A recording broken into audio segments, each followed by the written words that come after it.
Sudah tidak terbendung lagi rasa rindu yang dirasakan oleh masyarakat untuk bisa merayakan hari besar umat Islam Idul Fitri ini untuk bisa berkumpul bersama keluarga di kampung halaman mereka masing-masing. Sehingga kemudian banyak sekali yang memutuskan untuk pada Lebaran di tahun ini setelah mendapatkan juga lampu hijau dari pemerintah akhirnya pulang ke daerah asal mereka. Karena memang pada 2 tahun kemarin 2020-2021 harus absen dari kebiasaan ataupun tradisi mudik di masa Lebaran. Nah, kita akan melihat apa antisipasi yang sudah dilakukan oleh pemerintah. Memang sudah ada berbagai cara tentunya. Salah satunya adalah menerapkan rekayasa di jalan tol. Ada juga untuk bisa menyediakan fasilitas mudik gratis, menyediakan bis dan berbagai macam alat transportasi lainnya kepada masyarakat untuk membantu masyarakat juga. Tapi apakah kemudian kebijakan-kebijakan itu bisa cukup efektif untuk mengurai kemacetan? Karena kita tidak ingin mendengar kabar negatif, kabar buruk, adanya korban akibat kemacetan yang begitu panjang seperti yang juga sempat kita dengarkan beberapa waktu lalu di saat tradisi mudik ataupun juga mudik menjelang Lebaran ini tiba. Untuk bisa menjelaskan mengenai hal ini sudah hadir para narasumber yang akan berbincang-bincang dengan kita. Yang pertama adalah di samping saya di studio sudah hadir Ketua Bidang Angkutan Penumpang DPP Organda, Bapak Kurnia Lesani Adnan. Assalamualaikum warahmatullahi wabarakatuh. Selamat malam. Selamat malam Mbak Putri. Baik, selain bersama Pak Kurnia di studio, saya juga sudah terhubung dengan Ibu Adita Irawati selaku Jubir Kementerian Perhubungan yang juga akan memberikan keterangannya kepada kita melalui daring. Assalamualaikum warahmatullahi wabarakatuh. Selamat malam Bu Adita. Waalaikumsalam warahmatullahi wabarakatuh. Selamat malam Mbak Putri, Mas Kurnia juga. Selamat malam. Baik, Bu Adita, mungkin dari data ataupun juga informasi yang didapatkan dimiliki oleh Kementerian Perhubungan, bagaimana sebenarnya pilihan kendaraan yang digunakan oleh masyarakat dalam mudik tahun ini? Apakah memang mereka mayoritas sudah atau memilih untuk bisa menggunakan kendaraan pribadi masing-masing dibandingkan memanfaatkan transportasi umum yang disediakan selama ini? Ya, dari hasil survei yang kami selenggarakan ya melalui Badan Litbang Perhubungan, ini memang menunjukkan dari sekitar 85,5 juta masyarakat yang berniat melakukan perjalanan mudik, itu sekitar 40% diantaranya berniat menggunakan kendaraan pribadi. Setelah itu disusul menggunakan kendaraan bis ya, bis umum.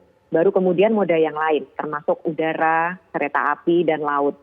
Jadi memang betul bahwa sepertinya favorit moda yang digunakan oleh masyarakat itu masih berupa kendaraan pribadi, baik itu roda 4 maupun motor. Tapi jangan lupa setelah itu favoritnya adalah bis gitu. Ya, ini satu hal yang menurut kami juga cukup wajar karena pergerakan masyarakat selama mudik ini memang lebih banyak terpusat di Pulau Jawa, di mana kita melihat infrastruktur jalan saat ini sudah terbentang ya, dari barat ke timur semua sudah tersambung. Dan relatif juga sudah cukup baik, experience masyarakat menggunakan jalan tol sepertinya juga sudah cukup banyak, sehingga begitu pemerintah mengizinkan mudik, memang sepertinya jalan ini menjadi pilihan. Ya, baik itu nanti yang digunakan kendaraan pribadi maupun kendaraan transportasi darat yang kendaraan umum. Begitu Mbak, jadi kita melihat memang animonya tinggi, tapi jangan lupa juga, meskipun persentase transportasi umum tidak sebesar kendaraan pribadi, tetapi absolut number-nya sendiri kan dari 85 juta, kalau dibilang 60% itu kan besar juga gitu. Betul. Nah ini juga yang kemudian kita lihat dari angka peningkatan sampai kemarin, itu transportasi umum tetap juga menjadi pilihan karena peningkatannya luar biasa signifikan. Baik, gitu. transportasi umum juga dijadikan pilihan, apalagi tadi sudah ada lonjakan penumpang dijelaskan oleh Bu Adita. Bagaimana kemudian kesiapan pemerintah Bu untuk bisa memberikan pengawasan agar moda-moda transportasi umum ini juga bisa memberikan pelayanan kepada masyarakat sesuai dengan aturan? Ya, dari awal kami memang selalu berupaya melakukan koordinasi ya, khususnya kaitannya dengan aspek keselamatan transportasi di semua moda transportasi, baik itu darat, laut, udara maupun kereta api. Karena ini prinsip utama ya, keselamatan, kemudian juga layanan, dan tentunya juga keamanan. Jadi itu yang kami tekankan kepada operator. Dengan situasi mudik di mana demand perjalanan ini meningkat, ini sebenarnya juga momentum bagi operator untuk kembali bangkit dengan di saat yang sama memberikan layanan yang baik. Termasuk tentunya adalah menjamin keselamatan dari penumpang. Jadi ini satu hal yang seharusnya dijadikan momentum positif buat operator membuktikan bahwa mereka masih bisa bangkit, mereka masih bisa memberikan layanan yang baik, dan ini yang kami terus tekankan. Jadi kita sama-sama gitu ya, ini kesempatan, ini peluang yang baik gitu. Tapi mohon dimanfaatkan juga dengan sebaik-baiknya dengan memperhatikan aspek keselamatan, keamanan, dan pelayanan tadi. Itu yang kami tekankan dari awal Mbak Putri, dan kami juga banyak berkomunikasi dengan asosiasi termasuk dengan Organda melalui Dirjen Perhubungan Darat dan juga tentunya dengan asosiasi di moda transportasi yang lain. Pada umumnya sih mereka menyambut sangat positif ya, karena ini momentum, betul-betul momentum, dan tentu tidak ingin lewatkan begitu saja. Dan keseriusan dalam persiapan kami lihat juga sudah cukup baik. Gitu. Terakhir mungkin Bu Adita, karena keterbatasan waktu Bu Adita juga, pesan untuk masyarakat Bu Adita, agar mungkin juga bisa diarahkan untuk bisa memilih kendaraan ataupun juga transportasi umum selama masa mudik ini. Ya, tentu masyarakat punya pilihan masing-masing ya, dan ini tentu disesuaikan juga dengan tujuannya. Kalau memang dari Jawa mau keluar Jawa ya pilihannya kalau tidak pesawat kan kapal gitu ya. Ini yang kami juga berpesan agar apapun moda transportasi yang dipilih, ini juga butuh partisipasi dan tanggung jawab dari para penumpang sendiri gitu ya. Yang pertama tentu karena kita masih dalam situasi pandemik, tentunya tetap harus memastikan bahwa para penumpang ini mematuhi protokol kesehatan. Dan yang kedua juga tetap tetap punya kecermatan ya dalam memilih moda transportasi yang akan digunakan. Perhatikan juga sebenarnya apakah operator yang bersangkutan ini memperhatikan aspek keselamatan. Dan juga untuk kemudian menyampaikan keluhan-keluhan itu melalui call center yang dimiliki oleh pemerintah. Kalau di Kemenhub itu 151 atau kepada operator transportasinya gitu. Jadi ini satu hal yang kami juga membutuhkan masukan dari lapangan.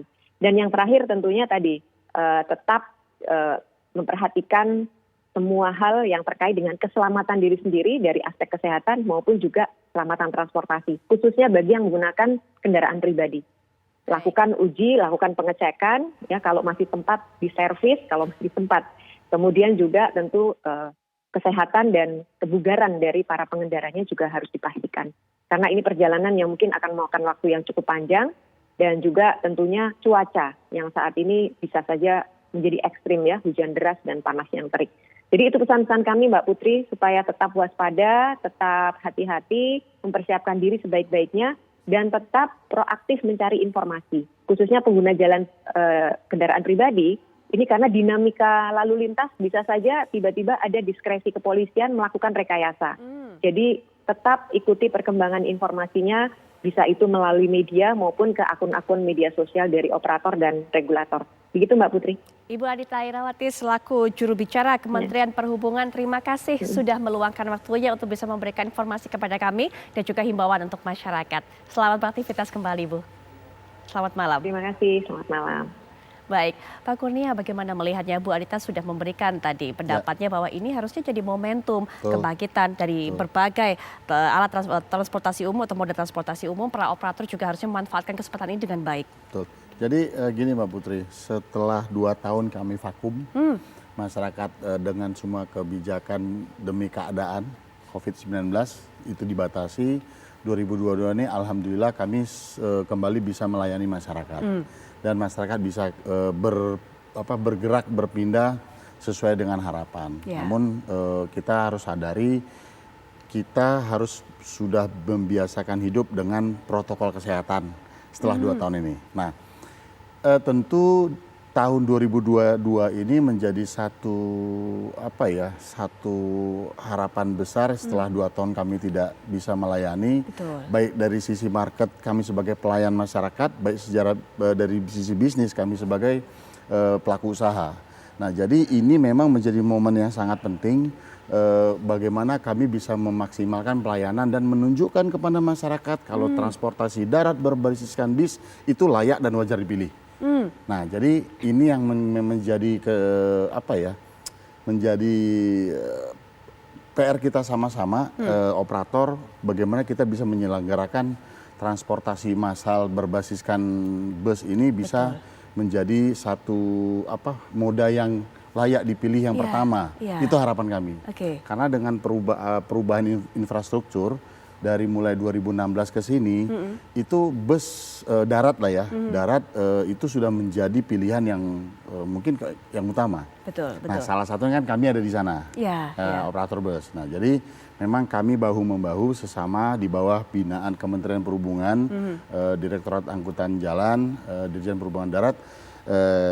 Kami konsolidasi selalu bagaimana kami bisa menghadirkan transportasi yang nyaman, aman, dan profesional. Baik, nanti kita juga akan dengarkan bagaimana kemudian upaya dari para operator bus ini untuk bisa menjaga keselamatan para Siap. penumpang, pengemudi saat melalui perjalanan yang cukup panjang, yang cukup jauh, betul? Yes. Di masa mudik ini termasuk masih nggak sih Mas Kurnia bahwa bus ini jadi primadona kendaraan pilihan? Nanti bisa dijelaskan juga di mudik lebaran tahun ini. Tapi kita juga akan mendengarkan laporan yang akan disampaikan oleh rekan kami Santosa Suparman.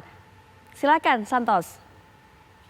Ya baik, terima kasih Putri. Dari Stasiun Lempuyangan Yogyakarta dapat kami kabarkan bahwa jumlah pemudik yang turun ataupun jumlah pemudik yang naik kereta api dan turun di wilayah daerah operasi 6 Jakarta sejak tanggal 26 April kemarin sudah mengalami peningkatan yang cukup tajam hingga saat ini, dan diperkirakan peningkatan jumlah penumpang yang turun di wilayah daerah operasi 6 Jakarta ini akan mengalami peningkatan, dan puncaknya diperkirakan akan terjadi besok tanggal 29 April 2022. Dapat kami kabarkan bahwa tanggal 26 ada 11.132 penumpang yang turun di wilayah daerah operasi 6 Yogyakarta. Kemudian kemarin tanggal 27 ada 11.729 penumpang yang turun di wilayah daerah operasi 6, yaitu dari Kutoarjo, Wates, kemudian Stasiun Tugu Yogyakarta, Lempuyangan, Klaten, dan juga Surakarta. Dan kemudian kemarin terjadi peningkatan yang cukup tajam, yakni mencapai 13.769 penumpang yang turun di wilayah daerah operasi 6 Yogyakarta. Dan diperkirakan puncaknya akan terjadi besok, ya, besok dengan jumlah penumpang sekitar 15.000 lebih, Putri. Dan sampai saat ini arus mudik yang melalui stasiun Yogyakarta terbilang dan tergolong cukup lancar dan juga aman. Nah, ini sudah dicek secara langsung oleh Kapolda Daerah Istimewa Yogyakarta kemarin yang melakukan pengecekan jalur dari Yogyakarta sampai ke Wates dan dinyatakan aman.